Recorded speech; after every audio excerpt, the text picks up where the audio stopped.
there, and welcome to the Brady Ware Dealership Advisor Series. I'm your facilitator, Becky Livingston from Penn Heel Marketing. Today's topic is why is now the right time to sell your automotive dealership? You'll hear insights from Tony Wolf, Tom Hearn, and Faris Syed. I'll let each of them introduce themselves. So, Tony, tell me a little bit about who you are and what you do at Brady Ware. My name's Tony Wolf. I'm president of Dealer Performance Consulting Inc. and also do consulting work for Brady Ware. Spent 30 years at Ford Motor Company, mainly in their dealer development organization. Have bought and sold over 100 dealerships during my career there, and since I retired from there in 2016. So currently doing M&A type work for Brady Ware, closing work, bill of sales, M&A transactions. Tom, let's hear from you. My name is Tom Hearn. I am the owner of Hearn and Associates. I've been in the automobile business since 1971. I've owned and operated 2 automobile dealerships.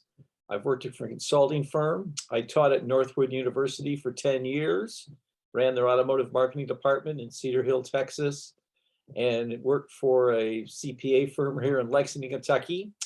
That decided to get out of the automobile business. So I took some of the clients and started my own business. We focus on the office. We do a lot of office cleanup. If there's any type of fraud or any type of other problems where we need to go in and help clean up schedules and things like that, that's what my staff does. Faris, let's hear from you. Yes. Hey, good afternoon. Name is Faris Syed, and I live in Orlando, Florida with my family. And my company's name is Strategic Automotive Resources, LLC, which is SAR Partners, and which has been in the business since 2014. And we are boutique merger and acquisition, automotive merger and acquisitions firm. I've been in the business, automotive business, since 1992. Grew up in Miami, Florida. So our company strategically is located in Orlando, where we have a mostly our concentrated businesses in Southeast, but now we have expanded into Texas, Georgia, Northeast, and also in the Western coast of US. We do pretty much almost between 10 to 12 deals a year. And so far in the past, since 2014, we've done over 50 dealerships, merger and acquisitions. Time there's a lot of money out there between private equity firms, large groups, and even mid-sized non-public groups. The multiples are very high. The dealers are getting a good price for their dealerships. Obviously, borrowing money at these rates, the low rates help everybody. Yeah. And the future, as we're seeing with the chip shortage, COVID, a lot of dealers don't want to go through the next uncertainty. Yeah. So now is really a right time when people are looking to grow their own, grow their groups and diversify their brands.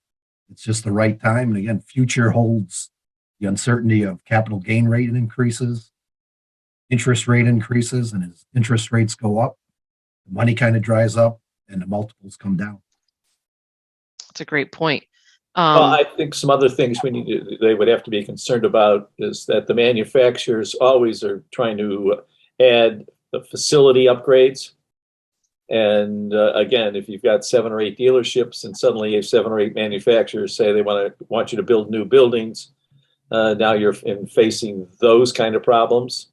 Obviously, brand is extremely important on if you want to sell and how you want to sell. Tastes in automobiles change. And so those are things that need to be looked at. Also, finally, location. Someplace that was a good 10 years ago may not be as strong today. And again, the manufacturer may say, we want you to build a new building somewhere else, meaning that you have to get rid of the old facility or sell the old facility. So there's a lot of things you need to look at in the future. As Tony's correct, in the future, you have to make sure you're in the right place, you have the right brands, and then you have to make a decision how long you want to be in the business. Ferris, do you have anything to add? Sure, Becky. And those are very good points what Tom and Tony has brought up. And whenever I am asked that question, I go back to the stock market, right? So number one point is, when do you want to sell the stocks you have in your portfolio? Is the time to sell is when they are at the highest.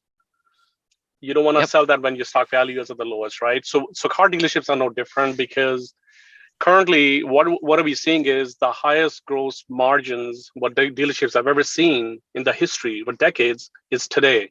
If you look at any dealership, the only thing they want to talk about in profitability is year 20 and 21 and 22 past COVID, because chip shortages and inventory shortages, all that has squeezed out the supply, and the demand is still there. We still are selling you 13, 14 million cars. We went down from 17 to 12 and a half to 13 to 14 million cars. So all that demand is still there. People are buying cars and they come into the dealership, but the dealers right now, I was at the dealership yesterday, and the first thing they ask is, well, we'll take your name and we'll give you a call when we have the car available. Even if we have that available, we're going to tell you what we sell it for. There's no, oh, let me go shop around, because by the time you Yep. get out of the gate, that car is gone, right? Yep. So that's like the golden age of being a car dealer, right? So they're making all the money. So there's mom and pops, there's mid-sized dealer groups, which is between 5 and 10 or 15 dealerships, and then there's the big guys, which are Sonics and AutoNations and Asbury's and all. So if you look at the old adage of the airline industry, we used to have 30 airlines out there, but now we have 7 or 8, right? So Mhm. car dealerships are no different. Auto business no different. Now we are squeezed out between the bigger guys. They're getting bigger now. They're purchasing the Larry Millers and the Avantals and all that. They're getting squeezed out. So mom and pops at this time, they feel squeezed out because the facility upgrades, the electric vehicles coming in, the bigger trucks are coming in, or the hybrids are coming in. So what manufacturers are going to want, what they're wanting right now is that, hey guys, you're going to have to change how you do business. You're going to have to start adding or renovating or facility upgrades or build brand new buildings. I don't know of many mom and pops who's going to want to spend $7 to $10 million out of their pocket and hope that money's going to come back in the next 10 to 15 years when they won't be alive, right? Right. So that's what asking that question when a dealer asks is, what's the time to sell, is the time when you're ready. And if you wanted to sell your dealership at a highest multiple, today is the day to sell, because come next year, your capital gains are changing. Come next year, your income tax going up. Come next year, your manufacturer is going to ask you to renovate your buildings, or also electric vehicles going to be knocking on the doors, and you may or may not have a service drive the way you see it today. So Yeah. that's kind of all these things are in their head rolling around. And we are seeing a lot of mom and pops going into the middle. Guys are buying them out, and the middle guys are being bought out by the bigger guys. So 10 years from here, 15 years from now, if I have to say something, I think we're going to see those big 10 guys own 80% of the market. The middle guys are smaller percentage, and the mom and pops pretty much, they're going to be here and there kind of stuff. So that's what we're seeing in the industry right now.